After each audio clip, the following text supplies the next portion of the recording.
মধ্যে এমন মানুষ আছে না নাই? কাজ কম, শোষাড়ি বেশি। হ্যাঁ আছে। আর যারা কাজ করে তারা মাথা নত করে থাকে। আমার ভাইরা, এই জন্য বলি আমি, আর একটা কথা বলেছিলাম যে মালিক হাঁস মুরগিকে যেমন মাইকিং করা লাগলো না, এমনি মালিকের ভাষায় চলে এসো, মালিকের কাছে চলে আসলো। ঠিক তেমনি ভাবে আমাদের একজন মালিক আছে, আমাদের মালিকের কাছে আমাদেরকেও যাইতে হবে।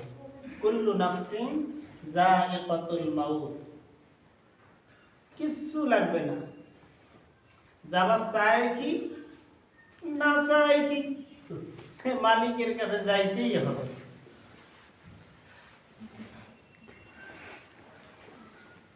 আমি গত জুমায় বলেছিলাম কাপড় কয়টি? প্রধানমন্ত্রীর জন্য কাপড় কয়টি বাজার? 3টি।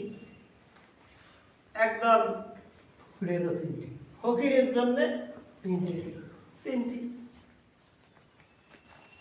চেয়ারম্যানের জন্য 3টি, মেম্বারের জন্য 3টি, চৌকিদারের জন্য 3টি, সবারই 3টি।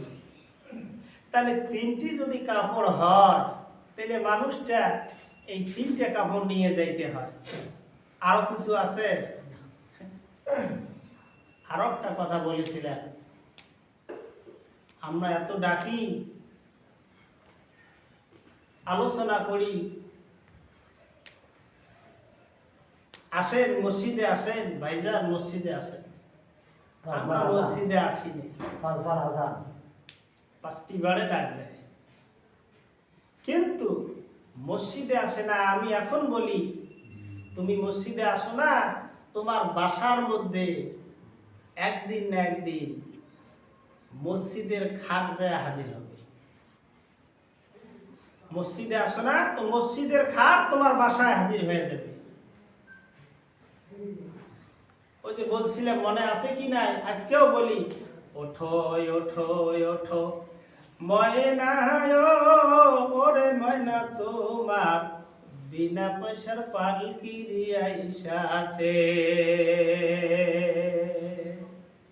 বুদ্ধি নাই, বিনা পয়সার পালকি তোমার বাসায় যেদিন হাজির হয়ে যাবে। পালকি দেখিয়া ওহরে ময়না, পালকি দেখিয়া ওহরে ময়না, তোমার ঘরের বিবি কাঁদিতেছে। ওঠো ওঠো ওঠো ময়না, ওরে ময়না, তোমার বিনা পয়সার পালকি আইসা আছে। বুদ্ধি নাই। একদিন এ পালকি যাবে সবার বাড়িতে। আগে ছিল কি, বাসকা বাড়ি করিয়ে বাস দিয়ে। আর এখন তো উন্নত মানের দেশ, উন্নত মানুষ নাকি করে, এসএস পায় লাগে নিয়ে আসে। আচ্ছা, এখন এই যে পালকি করিতে নিয়ে আসবে,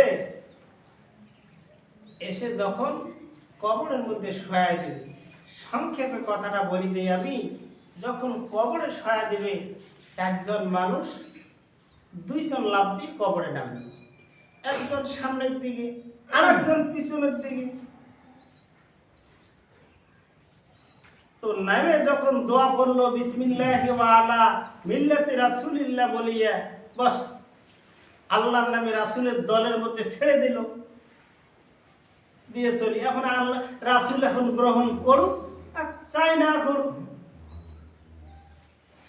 আমি তো গত জুমায় বলেছিলাম যে যার দল করে তার একটা কি আছে, তার প্রতি টান বেশি আছে না নাই? হ্যাঁ, মনে করেন একজন আওয়ামী লীগ করছে, আওয়ামী লীগের লোর সাথে খাতির আছে না নাই? তাহলে যাই, বিএনপি করে তার বিএনপির সাথে সেরকম খাতির, জামাত করে তার সাথে তার খাতির। হয়তো মনে করবো হুজুর এগুলি মনে হয় অবাস্তব কথা। জি না, আজকেও বসলাম আমি চায়ের স্টলের মধ্যে, দেখলাম একজন টুপিওয়ালার সঙ্গে আরেকজন টুপিওয়ালা বসলো, বিএনপি যেখানে বিএনপির লোকজন বসলো, যেখানে হলো জামাতের লোক জামাতের সঙ্গে বসলো। আওয়ামী লীগের লোকজন লক্ষ্য করে দেখলাম এরাও আছে, এরাও কয়েকজন দেখি এক কোণের মধ্যে বসে চা খাওয়া লাগছে। কি লক্ষ্য করলাম আমি, হায় রে, তাহলে দেখেন দলীয় একটা টান আছে না নাই? বোঝেন নাই মনে হয়।